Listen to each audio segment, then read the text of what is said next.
This podcast is part of the Everyday Heroes Podcast Network, the network for first responders and those who support them.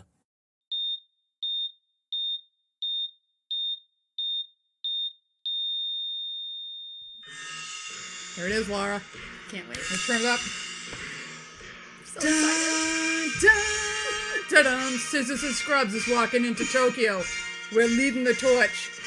It's Olympics. It's time. Boxing, wrestling, gymnastics, swimming, track, And field. and injuries. Yes. Here we go. The Olympics, scissors and scrub style. Okay.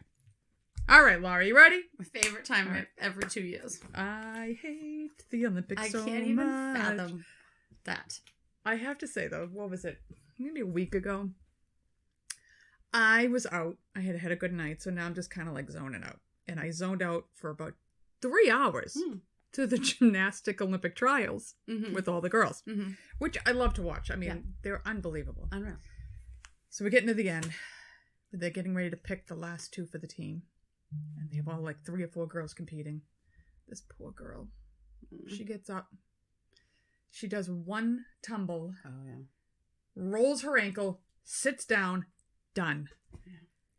Could you imagine all the training? Since you were like 2. It's done. Mm-hmm. Now, maybe yes, in 4 years she can try again. But you were here to the top and you're done. Yeah, I know. It's Heartbreaking. But that's the beauty of it. No, it's heartbreaking. No, Because it's I mean, so you're good. talking homeschooling, not doing anything, not going anywhere, but flipping and And injuries out there and to win the gold. So yes, good. but she does not even have a shot at it now. I know. But And I'm seriously, with Simone Biles playing, how are you ever going to get to that gold? Because she's a powerhouse. She's ridiculous. Yeah. She's ridiculous. I know. I love it. Okay, so here we are, the Olympic Games, Tokyo. We're going to cover the Olympic Games, scissors and scrub style. Okay. As I was writing part of this, I was literally tearing up because it makes me so excited. Oh my God. I love it. I can't. I love it. I don't think there's anything that makes me that excited. Sports. What's that exciting? Nothing makes me that excited. Nope. Okay, well, Laura, Okay. we're going to go back about 3,000 years ago Shush. to the beginning of the Olympic Games. Okay. They started somewhere about 8th century BC Wow. to about somewhere in the 4th century AD. Just a small window. Yeah. They were held every 4 years in Olympia on the western, I should have paid attention in high school, Peloponnese Peninsula, Okay. somewhere in Athens. They were in honor of, who would they be in honor of back in BC, Greece? A Greek god? Yeah, which one? The big guy. Zeus. Yes, Yeah. they were in honor of Zeus. They were held from August 9th to September 19th. Don't ask me how they know this shit, but they know this shit, okay? Well, there was calendars. This was all part of history.com, not Wikipedia. So they're held, they were honoring Zeus. Let's see, the first written records of the games start somewhere around 776 BC, Jesus. when a cook named Coroebus won the only event, which was the 192-meter race. 192 meters. 192 meters, called the Stade. Oh. And he became the first Olympic champion. Wow. Clearly, there were other Olympic champions, but this is the first one that ever made it to the Papers. The Papers. So after the Romans conquered Greece, the games they're continuing on, but they're starting to take a hit. One of the first big hits is in 67 AD when Emperor Nero enters the chariot race, botches it, falls off his chariot, declares himself the winner. Oh, I won! We're done! It's all over, I'm on. I mean, I guess when you're racing the emperor, it's like being near Simone Biles. Nobody's winning but you. Yeah. Okay. Well, plus they'll throw you into the lion pits. thing with the lions. God no, bless. you won. You're right. So he was a winner anyway. And then somewhere around 393 AD, Emperor Theodosius I, a Christian, put a ban on all pagan festivities, which included the Olympics. Oh. It is 12 centuries before the Olympics will show up again. Wow.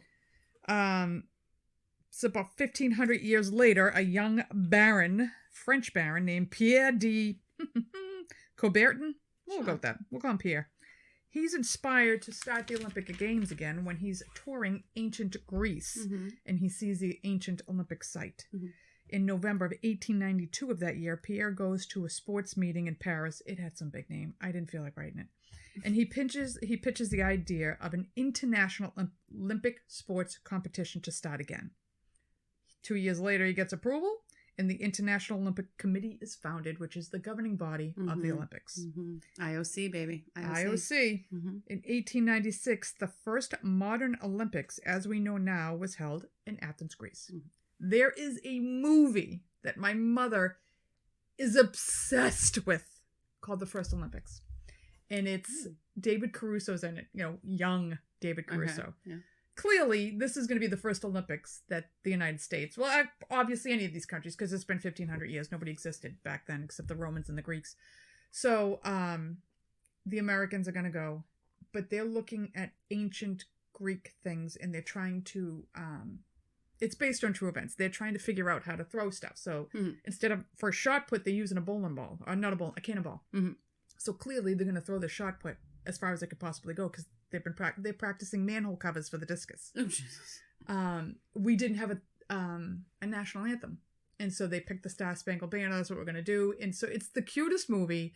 It shows you how they came up with like the runner's stance and all these different things, and it's called The First Olympics. So my mother's obsessed with it, and it covers these Olympics in Greece. So the first Olympics are opened by King Georgios I to 6,000 spectators, 280 participants, all male from 13 countries, and they competed in 43 events. The 5 Olympic rings signify North and South America, Asia, Africa, Europe, and Australia. They were first seen flown on the white flag in 1920 at the Antwerp Games. During 1916, 1940, and 1944, no Olympic Games due to WW1 and WW2.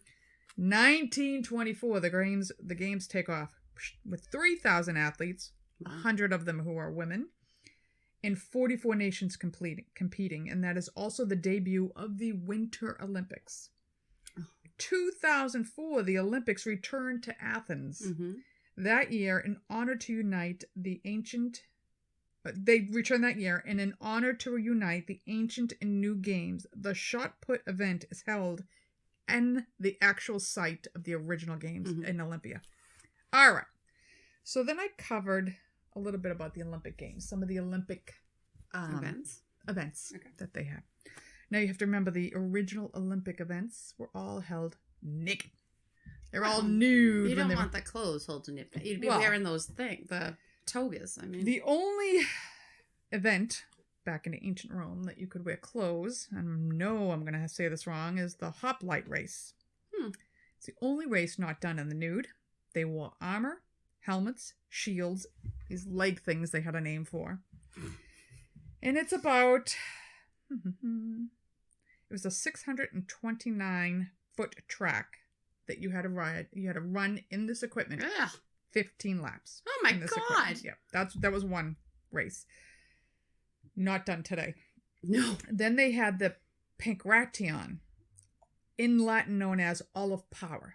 This was basically MMA on crack. Wow. Okay, so this was one of the 3 combat sports in ancient Olympics. The others were boxing and wrestling. It is considered the most dangerous sport they had. Anything in this game went. You could do anything but bite and gouge your opponent's eyes out. You could choke, you could strangle, the goal is to win. That was it. Just don't bite and gouge their eyes. Just don't bite and gouge their eyes out. That was unsportsmanlike. That's fair. Though I guess if you had a big hoo-ha and you're naked, you could potentially gouge them out with those eyes. You never know. You never know. Okay. You had 4-horse chariot racing, 12 laps around an 8-meter track, which if you've ever watched Ben-Hur, that can get pretty ugly. The only rule was you couldn't cut somebody off. Do they have those spikes sticking out? Imagine. That's like one of my favorite movies, Ben-Hur. And the chariot race just makes him.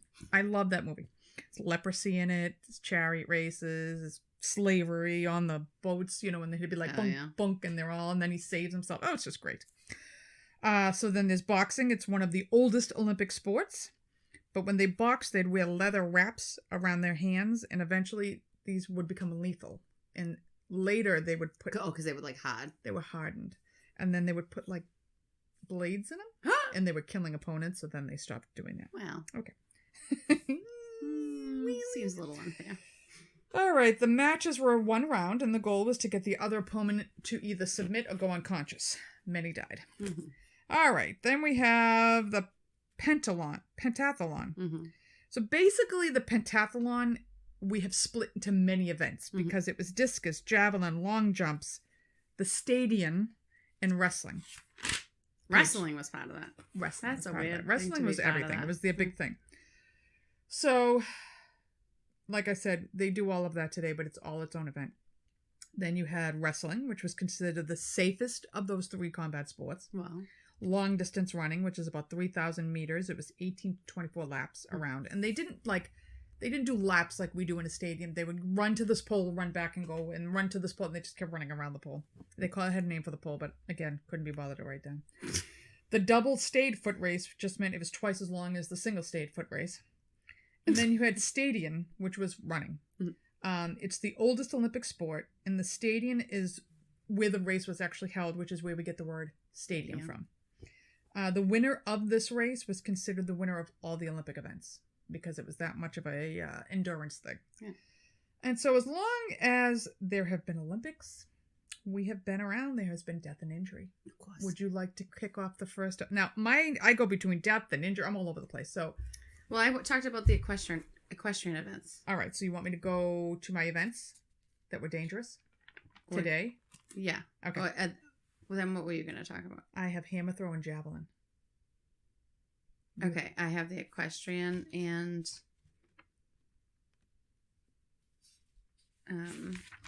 pole vaulting. All right. Let's do those, and then we'll cover injuries and death. Yeah. Okay. Done. Go for it. Okay, so I'll start with equestrian eventing.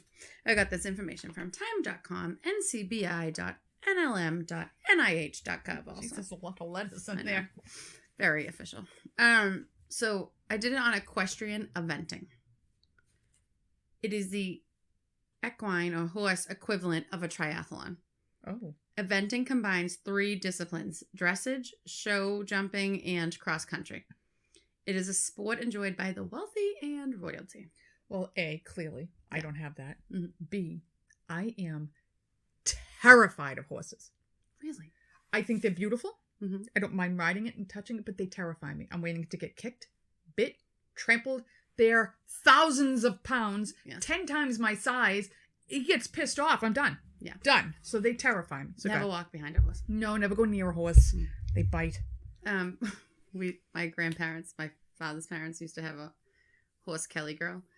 I think it was from my auntie Lori, who's the youngest. And she, we could give her the carrots and sugar cubes, but your hand had to be so flat because she would bite, take a little nibble. Yeah, you see their teeth? They're big. Oh yeah, they look like dentures. They're not part of their mouth. Their lips move independent of it. And they look at you with those eyes like they think everybody's sketchy when you come in near, and I don't know. They are beautiful, and I think they're the most gorgeous animals, but terrify me. So go ahead. I'm not terrified by it. So the equestrian eventing has been a part of the Olympics since 1912, and it may be the most dangerous event. I believe it. A tiny miscalculation can permanently harm or even kill the rider and horse. Oof. In 2008, the president of the International Equestrian Federation, or the FEI, as I will say from now on, Princess... Of course she's a princess. Yeah. Haya bint Al Hussein warned the community that eventing might not be part of the Olympics going forward because of the International Olympic Committee's very real safety concerns. It is dangerous. It's so dangerous. She's like, we have to put some things into place because this isn't going to be allowed in the Olympics anymore. So the FEI now compiles data on falls and rider injuries because of unusually high numbers of rider deaths, including 12 deaths between 2007 and 2008. 12 in 1 year. Mm-hmm. Wow. The FEI also encourages riders to wear protective equipment like inflatable vests. And we'll go over that. Yeah, I was like, what does that do? During eventing, horses perform many jumps. They jump over fences. They jump over hedges. They jump over, just obstacles. And some of them are permanent. Some of them are like a fence that could fall. But some of them are a wall that's built in the middle of a field. And usually there's around 40 obstacles in the 3.5-mile race. So they are constantly going Jumping over obstacles. If the horse hits the obstacle, the rider can be thrown. If the horse has a rotational fall, which is when they somersault over an obstacle and they crash onto their backs. Oh, the horse. that would kill you. The big, Yes, huge this horse. is what I'm saying. Would kill you. You're strapped to him. Nope, I'm good. The horse can break its neck or back, and it permanently disables the rider 25% of the time. There were two. Wasn't Christopher Reeve doing some kind of event like that when he got paralyzed? I know he was on a horse, but I don't know what he was doing. I think he was doing some kind of weird event like that. Go ahead. Jumping. Yeah. There were 283 horses that tumbled in 2011 at FEI competitions alone. 283. That's a lot. And at least 12 horse deaths during falls in competition between 2009 and 2012 during the competition, not practice. Right. Like those tumbles can happen. These deaths all occurred in competition. Stats of horses that are put down due to injuries at competitions are not very well known, since horses are personal property. And the owners do not have to disclose why a horse was put down. So the horse could have fallen during competition, it breaks its leg on a fall. They put it down later. They don't have to say it's because this horse had a fall. It's just they put the horse down. So it's hard to know the stats. So here's some horse stats, which are awful. I love horse stats. I cannot even watch a movie where a horse is going to be injured. Oh, I know. I don't know why. It the opening scene of fucking Yellowstone. Oh, yeah. And the poor horse, and he shoots him. I was like, I don't know what it is. I just feel like they're so innocent. I know. They don't want to be doing any of this. They just want to go and do their thing. Yeah. It's just awful. But anyways, these are some horse stats. In 2008, Tsunami 2 died after somersaulting over a hedge and breaking its neck. Call Again Cavalier was euthanized after breaking his leg during eventing. 2009, Bailey Wick had a rotational fall, which means, again, he somersaults over the thing and the horse lands on his back. It's just 15,000 pounds lands terrifying. On so this Bailey Wick had a rotational fall, which threw the rider, Philip Dutton, clear off and killed Bailey. In 2010, Porloy Alvin flipped over a jump and broke his back. Desert Island twisted and broke her leg on the corner of a fence and had to be put down. I would think if this horse breaks its back, they're going to kill it right in the event. You can't move it off. Yeah, I don't know what they do. Like, put it out of its... Oh, my God. Could you... Oh. In 2012, Segoy broke his neck on a fall at Tattersall's International Horse Trials near Dublin. And these are human injuries. Why do the horse injuries bother me more than any I human know, injuries that's what I'm we've saying. talked about in 3 years? I can't...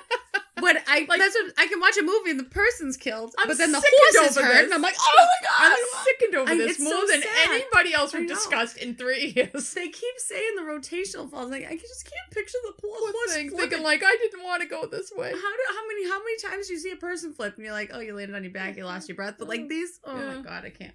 What thing? Anyways, so here's some human injuries. There are 6 common scenarios in which riders are injured during eventing. One is away from an obstacle, a horse slips on the flat and falls, and the rider continues forward or sideways, or sometimes under the horse. You don't usually have as bad of injuries when it's on the flats as opposed to when it's on the jumps. The second scenario is the horse refuses to jump, stops in front of the obstacle, Launches you. but the rider continues in forward motion and gets launched. The third is the horse attempts to clear a jump, hits it, the horse's forward momentum stops abruptly, and the rider's doesn't, so the rider gets thrown again. The fourth is the horse fails to negotiate a jump successfully, and the rider gets caught up in the chaos. Like he clips his ankle, the horse clips his foot, the rider then is tumbling with the horse. The fifth way is the horse stumbles and falls on landing. The rider continues forward or is caught under the horse. And the sixth is the horse hits the jump with the chest or his front legs. And the forward momentum carries its body onward and forwards, making the horse somersault over the jump. So that's a rotational fall. The rider is propelled to the ground in front of the obstacle in the vicinity of where the horse will land shortly thereafter. So in a rotational, the rider is usually thrown right to the ground, and then the horse is landing On top of him. very close or on top of. In a study of rider deaths between 1993 and 2015, of the 59 deaths reported in the study, 41 were the result of rotational horse falls for humans. Yeah. Other common injuries to riders are concussions, traumatic brain injuries, crush injuries, and broken ribs. There have been advances, though, in the safety measures. The inflatable vests I mentioned earlier that they encourage them to wear are one way to protect against broken ribs and crush injuries. Mm. So they wear this vest that blows up. So if the horse does fall, it has a little cushion. So hopefully your whole chest isn't crushed in. Or you're just going to sound like a big, bubble pop when he hits you. Punk. Or even when you're thrown, at least you're not. Yeah. It's protecting your chest. Frangible pins are designed to prevent rotational falls. They're used on fences and they're designed to collapse when too much of the horse's weight lands on it, which lessens the risk of the rotational fall. Because if the fence just gives way, the horse is just going to fall instead of hitting something solid and flipping over it. They cannot be used on solid obstacles like walls, however, because... So maybe they should stop using solid obstacles. The FEI does not require frangible pins to be used. At the 2012 Olympics, only 3 of the 40 obstacles were fitted with frangible pin technology. I can't even... Deformable. What is the word? Deformable foam logs are another safety technology that cushions the horses that slam into them. But they're really used. So they'll put these foam logs on top of a wall or something. So if the horse hits it with his chest, it will cushion it a little bit. Yeah. Very rarely used. And the courses are all up to the designers of that course. So if they say, nope, why I aren't they want required 40 to walls. use them? Because it's suggested, but they don't have to. Well, maybe they need to have to now. I know. So that's eventing. It's scary. It's terrifying. I hate watching them clip it. Oh, I love watching it, but you're terrifying. So afraid one of those horses is going to fall or hit this stupid thing. You just feel so bad for them. You know what I like watching? What's that? The Westminster Dog, because I'm waiting for one of the handlers to trip. That's what I like to watch. I hate the way they run in that. Because it's stupid, and one of them's going to get, people have tripped and fall, and that's what I wait for. The dog looks at you like you're an idiot. So half of these events, I didn't even know. All right. Because clearly I don't watch the Olympics. Hammer throw. I would have thought they were throwing an actual hammer. Like a Thor's hammer. It's just... Yeah. Not throwing a Thor's hammer. The hammer throw dates back to the 15th century. I don't know who thought this. Maybe when they had the mace. Like the knights used to have. Yep. It's one of the oldest Olympic game traditions. The, quote, hammer... is 16 pounds and it measures 3 feet by 11 3/4. It's a round thing, so I don't know how they're measuring it. So it must be 3 feet long. And then the ball is 16 pounds and 11 3/4. The thing that you hold that has the ball on the other end is 3 feet long. Yes. So the thrower is inside a concrete circle, just like the discus. And he spins on the inside of it and launches the hammer. And, it's really technical. Whoever throws it the farthest wins. Yeah. Why is it dangerous? Well, because you get hit with a hammer. Well, it's not just them. Yeah. So 19-year-old Ethan Roser of Cincinnati, he's volunteering at Wheaton College outside of Chicago in 2017. And he's standing near the track. He's really not involved in this hammer event in any way. And this is during warm-ups for the track and field events, one of them being the hammer throw. And Ethan is killed when the hammer hits him in the head. So the danger for the sport is that the people, you don't know where the hammer's going to go. Right. And the people you're letting around, go of it. Yes, aren't paying attention a lot of the times. So one of the officials of the hammer throw almost gets cracked with the hammer because he's not paying attention. It passed within like an inch of his head. So what they're telling you is when you're on the field... The sport's so dangerous that they're not allowing any electronics or cell phones or any devices. You have to be completely aware when they're throwing this hammer because people are getting killed. April 2007, Adachi Hikashi, who was a high school student in Japan, is picking up his hammer. So he had thrown it already and he was going to pick it up, but somebody else had thrown one. Kills him in the head with the hammer. Oh my God. Lapsed into a coma, dies. In 2005, at Southern California University, Noah Bryant throws his hammer, which then ricochets off the protective screen and smashed him in the face. So he ended up with full reconstructive surgery in his face. Oh, my God. Fortunately for him, that was the worst of his injuries. Yeah. And that's all. Can you imagine that coming back? The feel of that? Well, I mean, you remember the scene in Braveheart when he's been double-crossed by the Lords, and he takes the horse and rides it into the guy's bedroom, and he takes the mace, which looks like the hammer, and he just caves in the side of the guy's head with it. Do you remember that scene?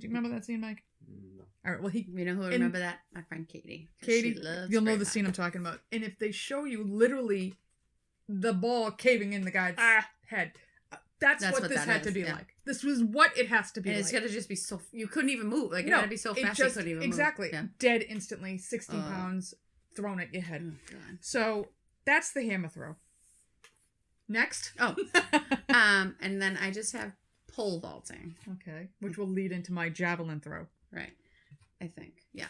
So, pole vaulting. I got this information from altiuspoles.com, milesplit.com, and ESPN.com. Stuff from.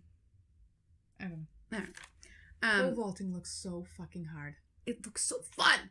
It looks fun. It like looks you're almost flying. So fun. But it looks so hard. Oh, it's got to be near impossible. So it's a track and field event in which a vaulter, or person, uses a long, flexible fiberglass or carbon fiber pole as an aid to leap over a bar. That's pretty much what they do. It is one of the most technically demanding events. Yes, 100. I love watching the pole vaulters. I'm not gonna lie, I like watching those. It combines gymnastics, weightlifting, sprinting, and jumping. Yeah.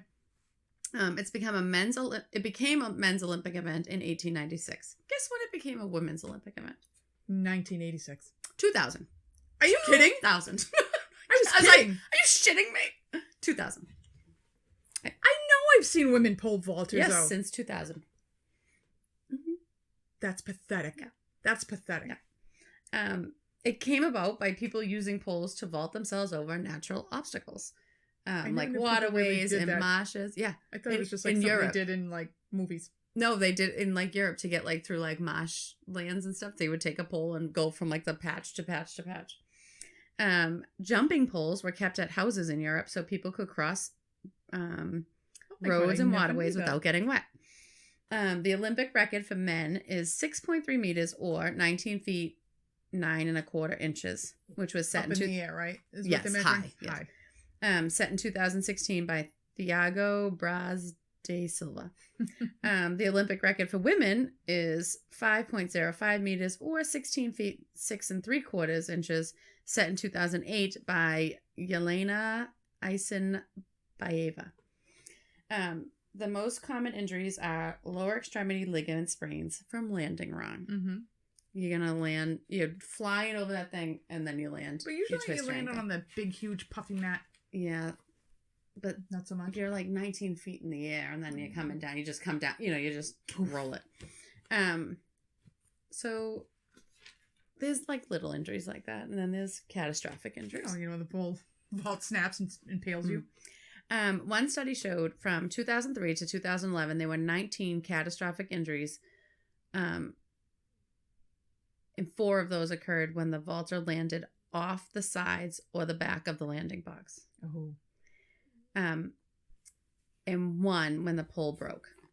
There were 11 major head injuries, 1 fatality from the head injuries, 4 spinal fractures, 1 with paraplegia, 2 pelvic fractures, both with intra-abdominal injuries, 1 brainstem injury, which was fatal, and 1 thoracic injury, which included rib fractures and a pneumothorax.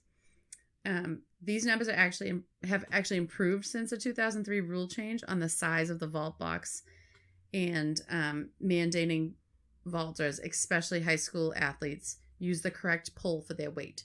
So kids in high school would be pole vaulting, and you don't own your own pole. Right. High school, right? Right. So let me use the high school ones. I might weigh 180 and you might weigh 120. You can't use the same pole because it's not going to support your weight. Right.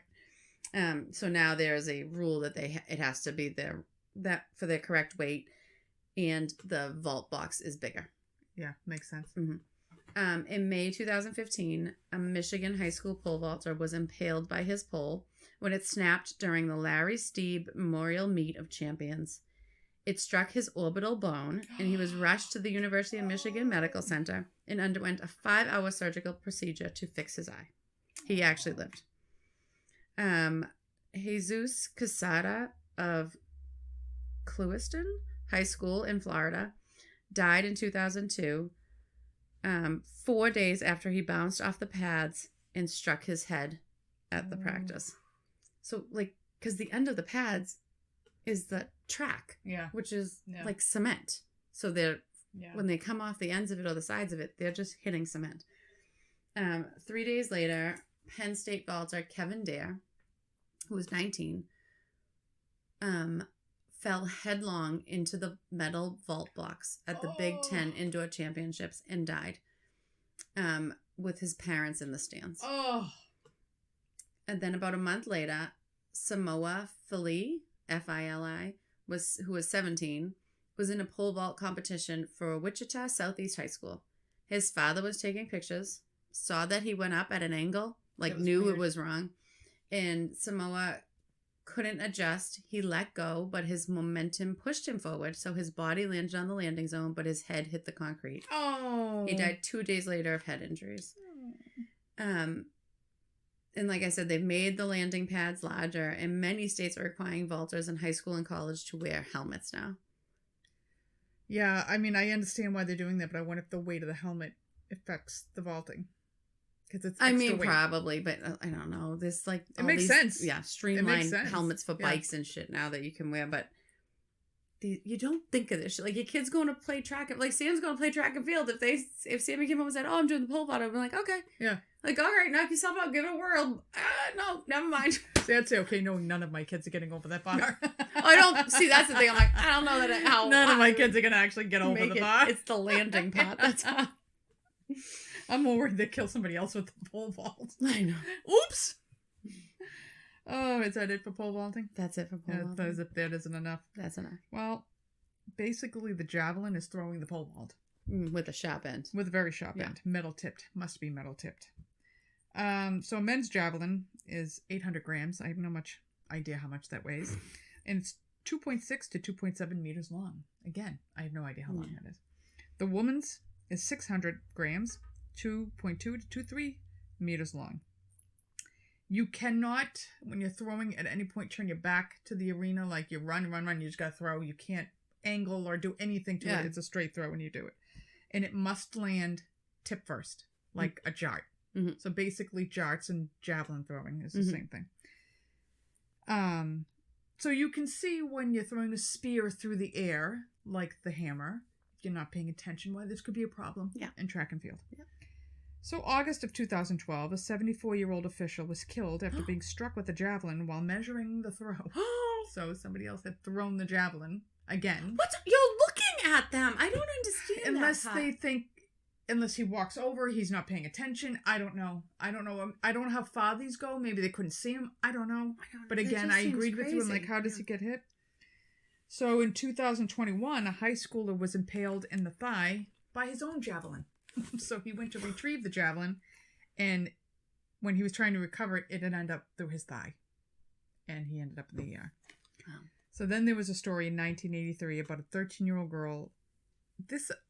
She had to have been at a boarding school because she's 13 and they're amateurs at this, and she was playing for her house team throwing the javelin. So she felt really cool about herself because she was bullied and she felt like maybe this is my thing. And she looks out, she can see her girlfriends Sammy and Sarah. They volunteered to measure the distances of the javelin throw. So she's doing her thing, she launches the javelin, and she's seeing it veer towards one of her friends, and they shout out to Sammy, who ducks and takes the javelin through her eye. So at first the girl's like, oh, she ducked, it missed her, and then they realize it went through her left eye. Oh my God. She died 4 days later. Yeah. The girl goes on to explain how, like, for the athletes who have done the throwing of the hammer, of the javelin, they can't get past sometimes what they did to somebody else. How could you? Nobody blames blames your them. Intention. Nobody blames them. It was not their. It's their fault, but it was not their fault. Right. Things happen, but her life was very Oh. difficult after Yeah. that, as you can imagine. And at 13, I mean, why would you give 13-year-olds a javelin who have never used Can one? you imagine, though, the luck that javelin comes at you? You duck at the exact To hit you time right and through the position eyeball. to go right through your eyeball. But had she not ducked, it would have taken her in the chest. Yeah. She No, I'm was- just saying. yeah, I mean, like, what it was is gonna the kill her no matter chances what. Like that. Yeah, because the eyeball's not very big. no, Not very big No. target. I mean, there are. You didn't cover any more, right? No. There were other events like cycling. Mhm. People have died doing the bike races. The indoor cycling, which is the most bizarre event ever. They just ride around inside on the track on these weird little bikes. And if you get into the Winter Olympics, when they come around, we'll talk about the Winter Olympics and all those crazy ass events. These kids train for their entire life to get to this moment to win the gold, but the dangers and the injuries. Mm-hmm. If I was to pick an event, it would be gymnastics all day long. The way they tumble through the air and Yeah. they fly in the little trapeze things, but every one of them fucks up their leg, Yeah. fucks up their arms, their shoulders. They're a mess. Yeah. They're a mess. Mhm. And they're And they're 15, 15, I know. and they're a mess. I know. So now we're going to go on to some injuries and deaths at Yeah. the Olympics. Because what would a Scissors and Scrubs episode be without injury and death? Yeah. So would you like me to cover the first death to have happened in the Olympics? Sure. Okay. The modern day Olympics, might I add. Right, obviously. I'm sure there was a Have to ton readjust. olden day ones. So in 1912, you had the Stockholm Olympics. And they saw the first death in the modern Olympics. Mhm. Francisco Lazaro. He is, as every Olympian is, an amateur sportsman whose normal job was as a carpenter in an automobile factory in Lisbon, Portugal. Okay. He had won 3 marathons in Lisbon, Wow. including the 1910 Lisbon Marathon. So he was he had run many marathons. And he's used to running in the heat because he runs in Portugal. It's hot. So the day of the race, he's going to try to improve his performance while he's running. And he lubes his entire body up in wax. Uh-oh. I know what's going to happen. We all know what's going to happen. Mm-mm. Well, he did this because he wanted to prevent himself from sweating. Because he figured it would be better performance. No. And what happens when you stop sweating? You fuck yourself up. Yeah. So what happened is you can't sweat. You can't cool down. Your body starts to overheat. Uh-huh. So about halfway through the marathon, he falls for the first time, and he's like all confused, and he can't walk straight. He gets up, I don't know if he even runs another mile or not, and he collapses for the second time. Doesn't get back up. By the time he's taken to the hospital, his internal temp is 105.8, and he dies the next day. Oh my God. The following weekend, they had a memorial service held at the stadium for over 23,000 people in attendance. Wow.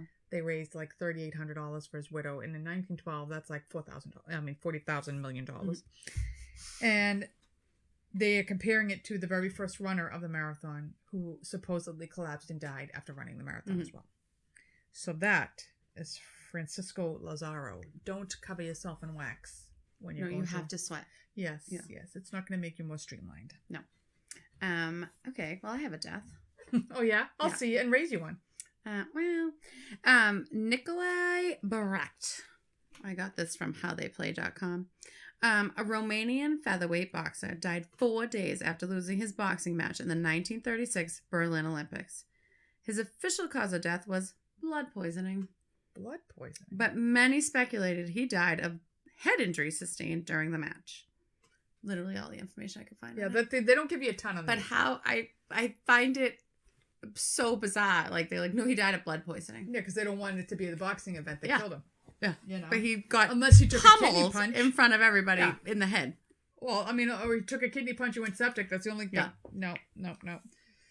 All right. I don't have another death, but I have my injuries that I can get into. I do have information. I got information from history.com. I got information from sportscasting. I was all over the place. Yeah. All right. So I remember this. Mm-hmm. Why do I remember this? Because it was gross. Because he was one of the hottest men I had seen in a very long time. Okay. Oh. I yeah. can only be speaking about Greg Louganis. Louganis. Okay. Greg Louganis, who later came out and broke every female's heart when he said he was gay. But god damn, was he fucking gorgeous. So he was at the 1988 Seoul Olympics. Mm-hmm. He is on the 9th dive of his preliminary round of the 3-meter springboard. Mm-hmm. And I was watching it today, and Cameron had come in, and literally he comes in just as he... Oh. And I was like, oh! And he just... So he jumps, and he tucks his legs, and flip, crack! He hits the back of the board, crumples into the water. Mm-hmm. I remember it being a lot worse. They show you him, he's just holding the back of his head when he got out, but the whole arena hears the boom when he hits the board.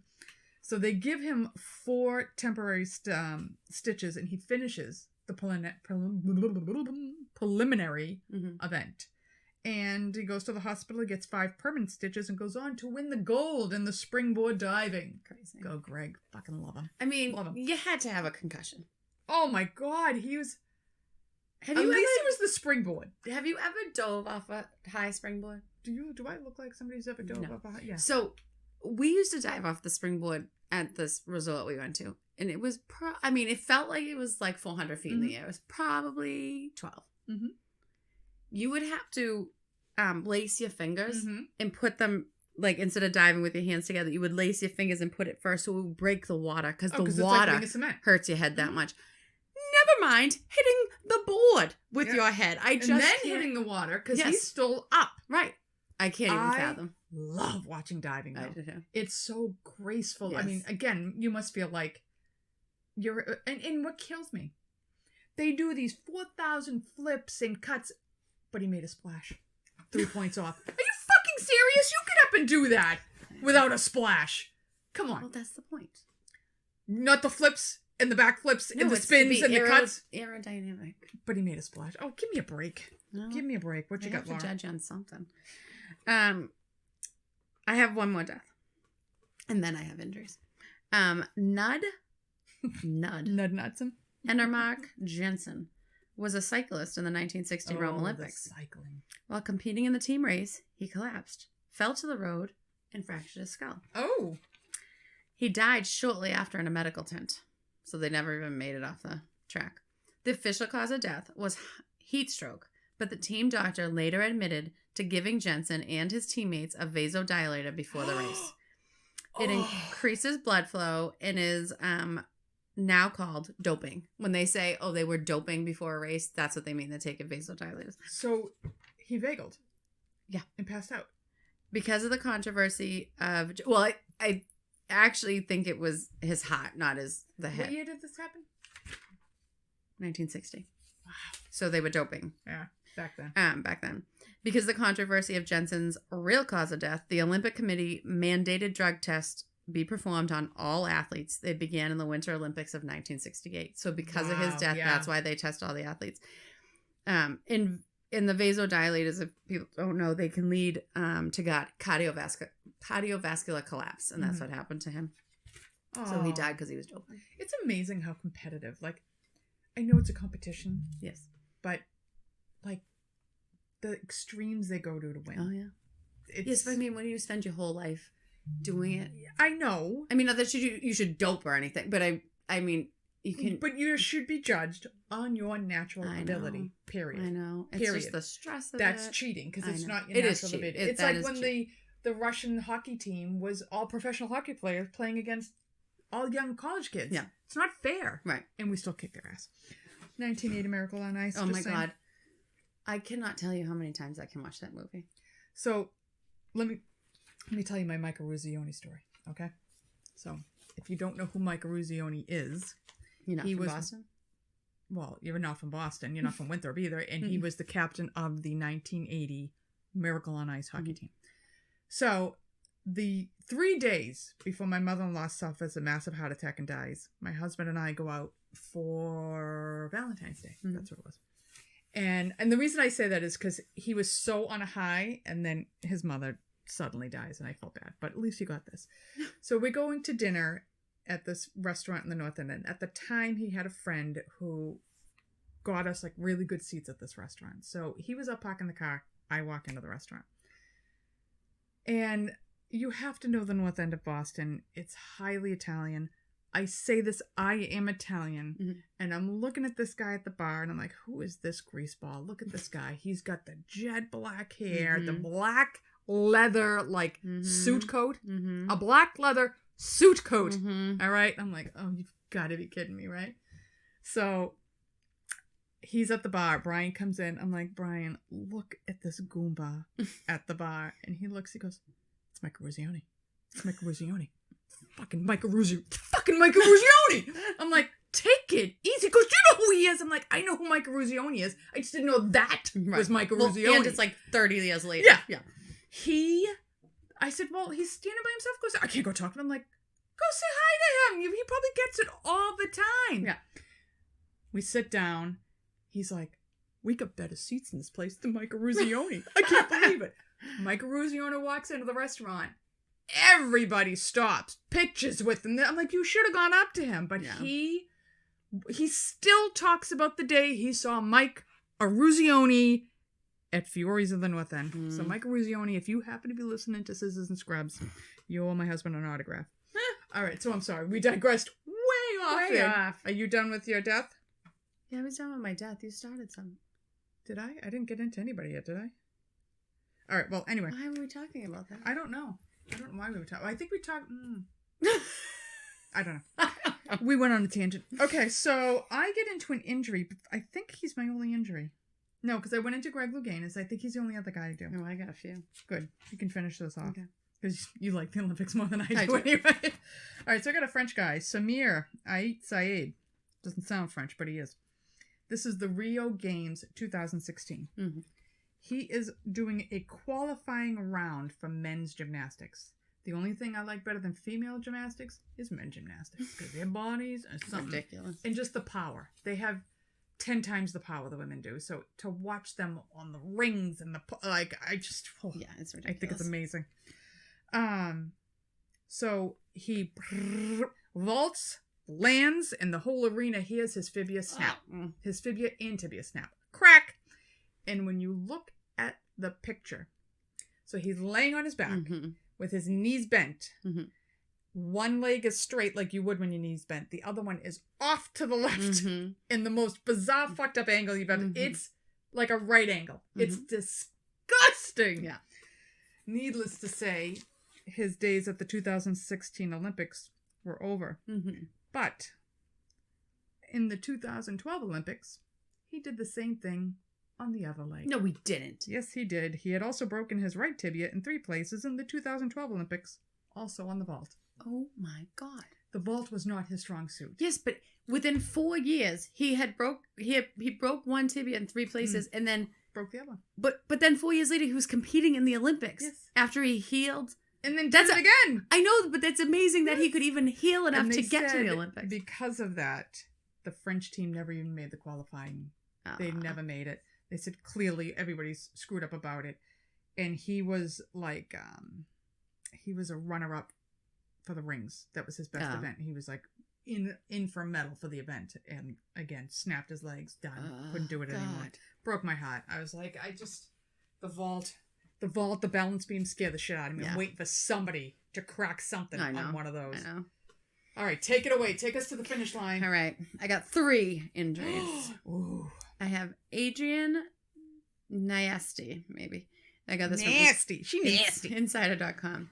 She's a Hungarian gymnast. She was doing her bar routine in qualifying round at the Sydney 2000 Olympics. Bar also was the balance beam, or the bar is those trapeze things? No, the bar that you hang from and spin around. Okay. Like there's the uneven bars and then there's the bar. I love those. So she's spinning around the bar. As she's spinning, there's video of this. Her hands slip and send her face first to the end of the mat in what looks like a horrific neck injury. She flies off as she's spinning, literally flies straight forward into the ground at the end of the mat. Oh my God. Head first, neck goes sideways. It looks like she's dead. She lays motionless for 30 seconds and then gets up uninjured. It literally, watch the video. It looks like she breaks her neck. I think they said she was just like, I just lost. Like, that's it. Like, so she just laid there because, I mean, I'm thinking she's stunned, but it said that she was just kind of like, I'm done. Pissed because that's over. Anyways. That's something. Yeah. Now, this one and my last one, Derek Redmond. I got this from Olympics.com. He was a British runner who was favored to medal in the 400-meter race at the 1992 Barcelona Olympics. I remember wearing my Barcelona Olympics shirt down the Cape. I have so many pictures of that shirt. We were at my Aunt Tina's cottage. I remember, like, vividly, the 1992 Olympics. I was just like, are they almost over? Where's 21 Jump Street? Oh my God, I loved it. I still do. At the semi, I can see this as clear as day. Right when we were like looking this up, I'm like, I know exactly what this is. Like, I can see him as clear as day. At the semifinals, he's running the race to place. You see him running. You see his leg kind of funny, and he reaches back. His hamstring tore. Oh, completely tore. Yeah. He did not stop. His hamstring is no longer working. It's ripped. He kept limping towards the finish line.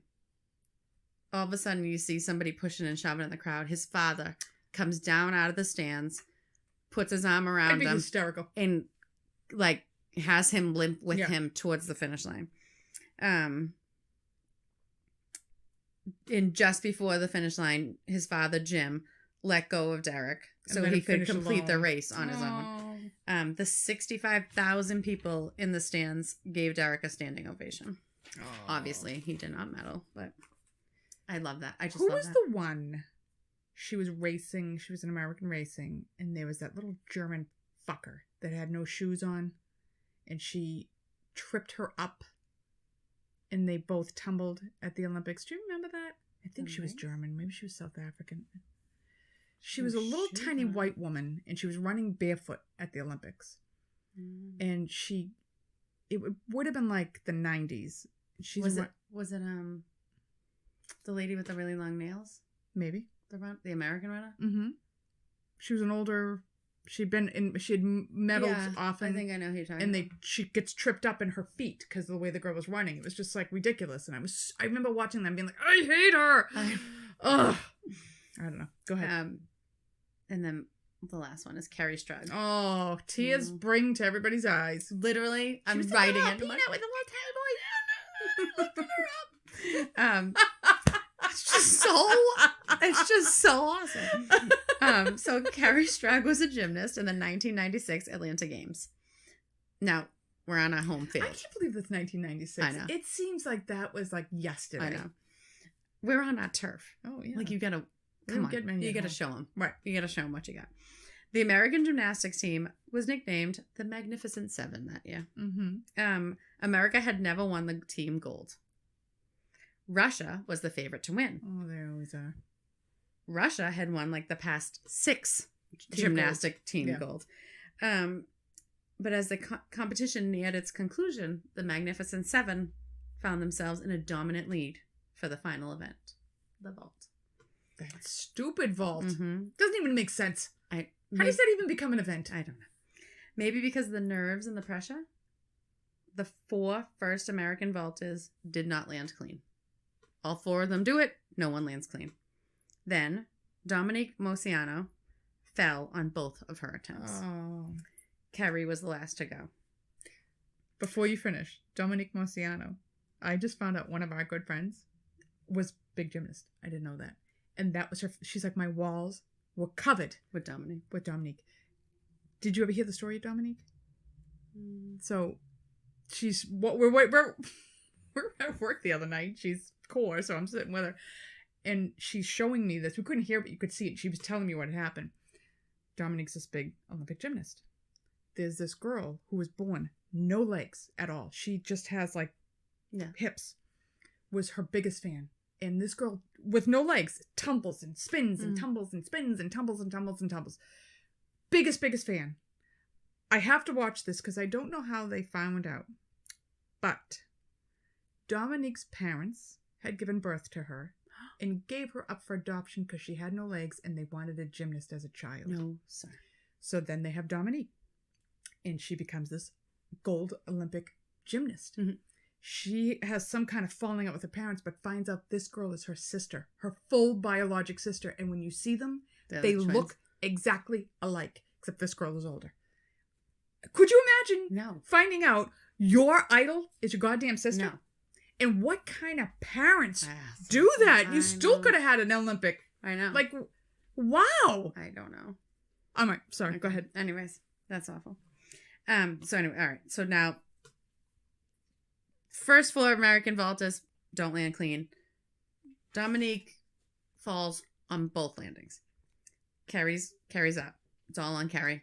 Her vaults would mean the difference between silver and the first ever gold team. Team gold. For her first attempt, she vaults, goes up, looks great, lands awkwardly, and her ankle gives out. Crowd's like Done. stunned. It's over. We're getting silver. We're not getting gold again. She mouths to her coach, "Do we need this?" And obviously the answer is yeah. Yeah, we do. She limps back to the vault, goes up, runs, does her thing. She lands. Her ankle wavers because of the impact from her body. She raises her arms, sticks the landing. Sticks it. USA won gold for the first time in the team event. She had torn 2 ligaments in her ankle. And her coach, do you remember the big guy? That's the daddy He coach guy. carries her out, and she's in her little jacket, and she's waving, and all the team pictures, like everyone else still puts their pants on, and she's still in her little leotard. All the pictures, but he had to carry her up onto the podium to get her gold medal. That's just for the team event. And that's what it's all awesome. about. That's what it's about. That's you just what gotta it's all push. about. Yeah. How can you not love that? Oh, I mean, I was a Mary Lou Retton. That's when the first, she was huge in 1984. Fucking huge in those Olympics. Everybody had those. With the big, tiny, that smile. Yeah. And she was the cutest little goddamn thing you've ever seen. They're just so cute. Yeah. And tiny. Yeah. They're tiny. I know. It amazes me. So the girl that I was talking about earlier in the episode, she was tall for a gymnast. And she's the one who rolled her ankle. I felt bad. Yeah. She was tall, though. So there is the Olympics scissors and scrub style. It's so awesome. I think they're starting next week. Yeah. Are they? Within 7 days. I can't wait. I can't wait. That's all you're going to hear in this We're going to be in Myrtle when that happens, aren't we? Yeah. I mean, we'll be at restaurants. I'm sure restaurants have TVs. We were away. I don't know if you remember this, but I love the Vienna Olympics. remembers it vividly. That I made them watch the Olympics. Yeah. Vividly. Well, we were away. It was the Winter Olympics. It's the Olympics. It happens once every 4 years. Vividly remembers it. She's like, is Laura going to make us watch the Olympics? Yes. I'm like, yes. Tell her yes. I'm going to make her watch the Olympics. Yes, queen. She can go in a different room. I am watching the Olympics. I don't care. She was like, oh my God, Mom, she's going to make us watch the Olympics. I'm like, yeah, she is. Yep. That's all she's got. Let her have it. How can you not love them? How can you not? I only like them when we win. That's it. I love watching us getting the gold. I love winning. It's hard to watch the competition, and it's hard. But it's just... And there's just so many goddamn events. They never end. I know, it's a beauty. And then there's the qualifying and the pre-qualifying and then you're finally in the medal round. Like, call me at the medal round. I don't want to see all the other shit. Oh, no. I was watching a pre-qualifying track event. These girls, they're running. And it's like, I forget what it's called, but they run around the track and then they have to jump over a wall. And then there's water. And they jump over that and through that. And then they keep running around. I can't remember what the name of the event is. Anyways, they're doing the pre-qualifying. And these, one girl was way up front. But you knew this girl was making moves. Like, she's going to make it up front. And then there's, 2 right with her. And now they're all making moves. And then the 3 of them break in front of the girl. So it was, first, second, third. And the first 2 were going. And the girl in second... Drown? No, she hit the wall, fell. She tripped when she was coming out. And I was like, oh, no, she might have been on a straightaway. It might have been right after the wall. It was just you're like, come on. And then if you get up really, really fast, you might be able to make it. And I'm like, oh my God. She didn't. I felt so bad. It's just so, it was the second to last lap. It's the tragedy and the highs and the lows. And I mean, Michael Phelps. The guy had 23 medals last time. He's just ridiculous. Awesome. He's ridiculous to watch, He's awesome. But I love watching that one too. I'm like, come on. Oh, I screaming. And those are within a tenth of a second. Yes. The swimming. Yeah, that's why I'm like, come on, quick. So you have to replay it. Yeah. It's stretch that fucking arm. All right. Put those fingers out. Listen, enjoy the Olympics. And watch them all. Don't get hit in the head with a hammer or just... wear a helmet watch that pole vaulting. Yeah, it could be bad. Put your inflatable vest on if you're on just stay away from the horses altogether. And I think we're going to have a bonus episode coming up soon. We're going to call it From the Files of We Told You So. Yeah. Well. And enjoy, and we'll see you on the other side of vacation. Bye. Like, subscribe, rate, and review the Scissors and Scrubs podcast on whatever podcast app you listen to us on.